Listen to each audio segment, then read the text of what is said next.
بسم اللہ الرحمن الرحیم۔ اللہ کے نام سے شروع جو نہایت مہربان رحمت والا ہے۔ السلام علیکم ورحمۃ اللہ وبرکاتہ۔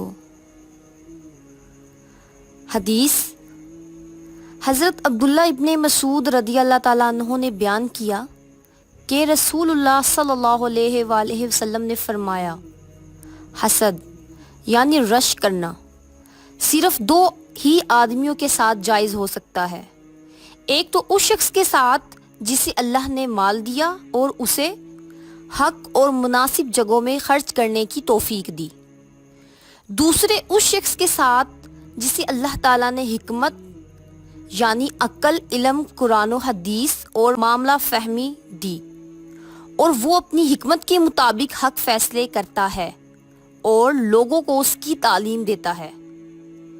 صحیح بخاری حدیث نمبر 7316۔ جزاک اللہ خیرہ۔ Subscribe for more videos.